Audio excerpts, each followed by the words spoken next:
The film starts with Tori and Kyle Breyer as they attempt to conceive a child. We see a number of books on shelves indicating this, though they appear to be unsuccessful.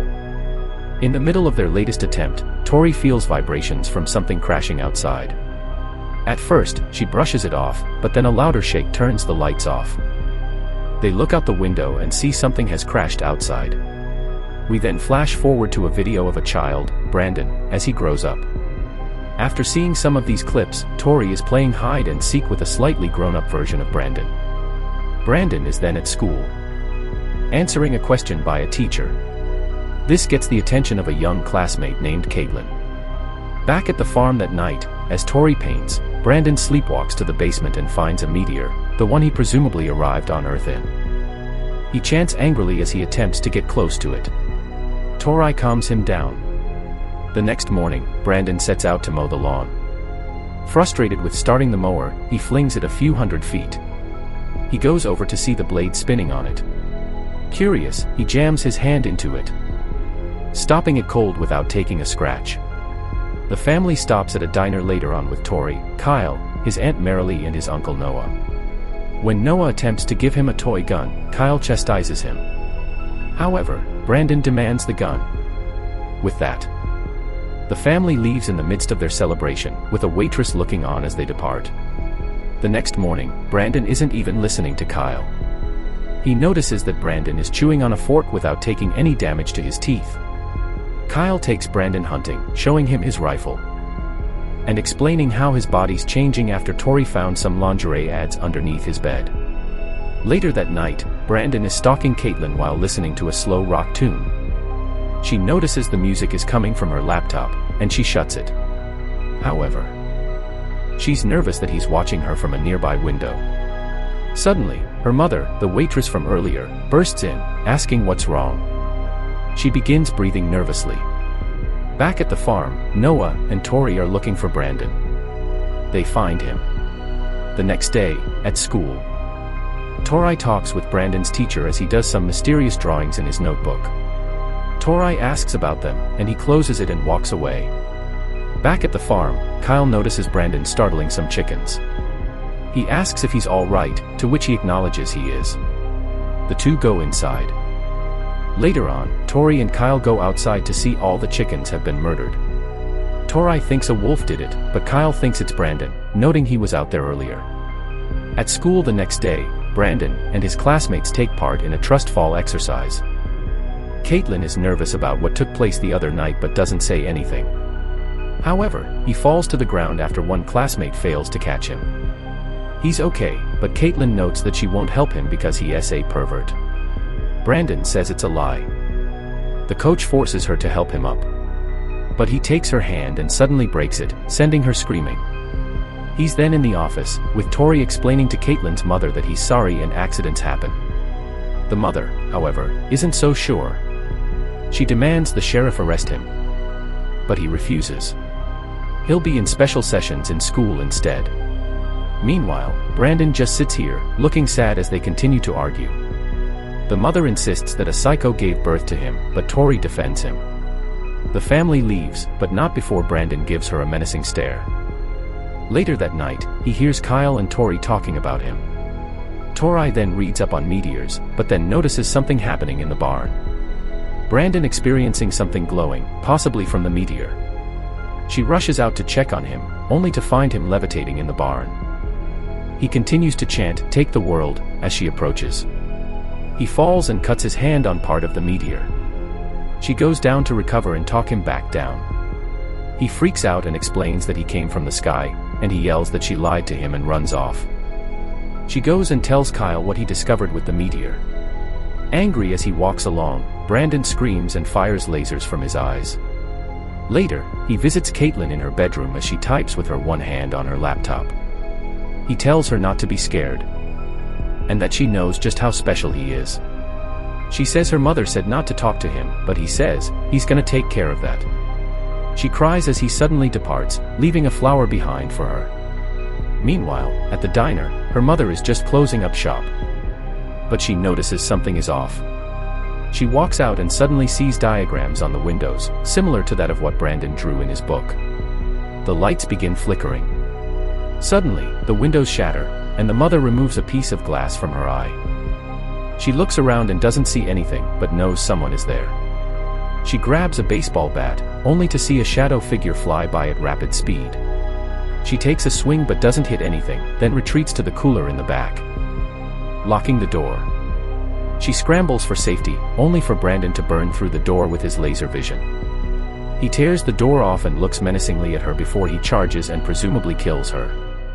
The next morning, Brandon meets with his parents, telling them everything is fine with how things were explained. Back at the diner, a sheriff and his deputy investigate what happened, including what's left of her body.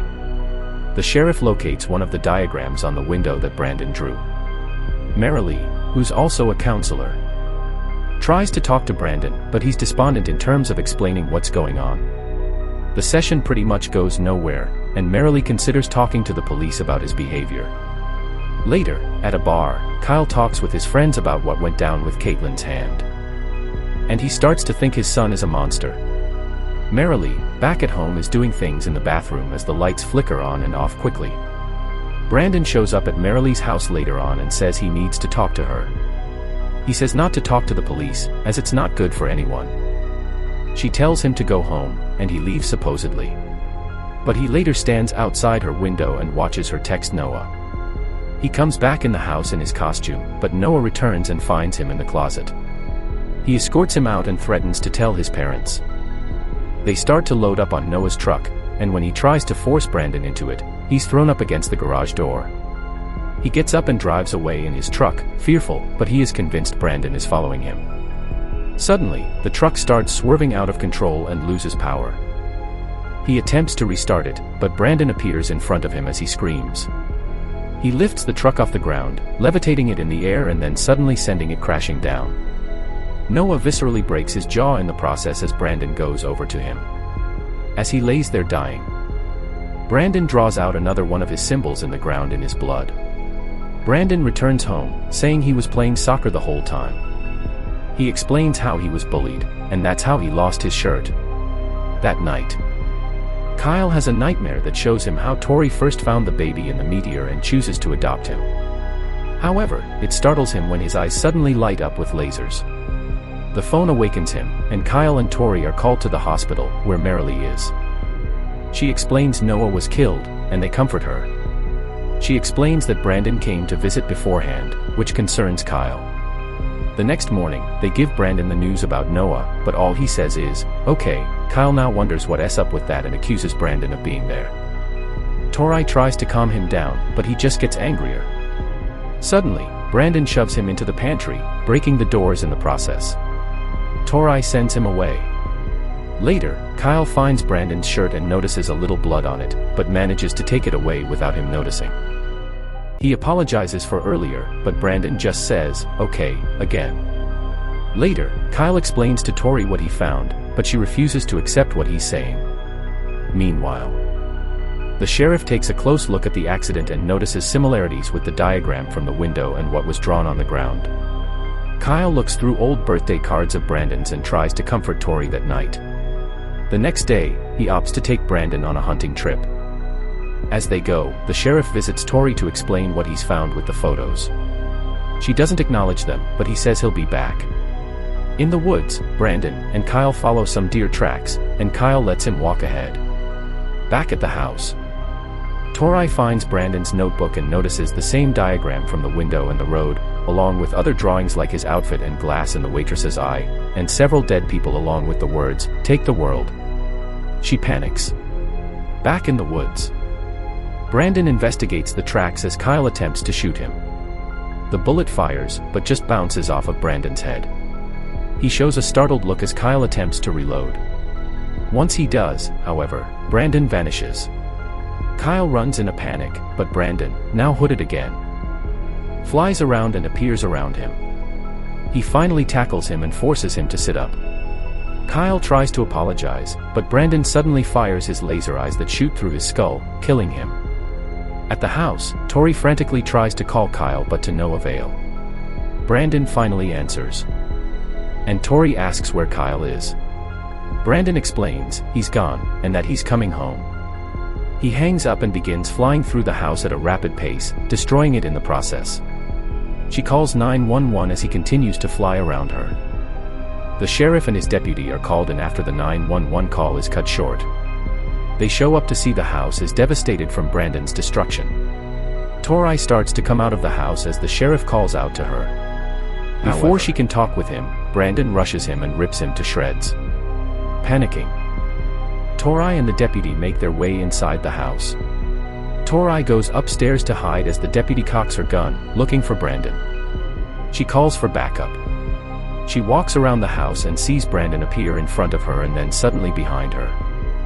The sounds of her being torn apart by him can be heard by Tori. She continues to be quiet as Brandon looks around for her. She makes her way out the window and crashes to the ground. Tori makes her way to the barn, where the meteor is located. She remembers earlier where Brandon was injured in his fall and rips off a shard from the meteor. She finds the body of the waitress as she hides the shard and calls for Brandon. He shows up, hooded and all, and she explains that he means everything to her. She goes to take his hood off, and he looks at her innocently. The two embrace and she prepares to stab Brandon with the shard. However, he catches her hand, forcing the shard out of it.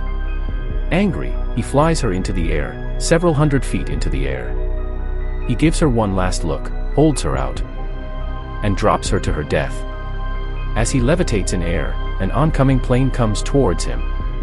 The next day, wreckage from the plane is shown on the ground, with no survivors from the crash.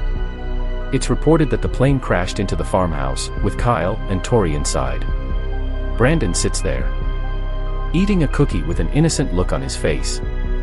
During the end credits, we see cities devastated and millions dying by Brandon's hands.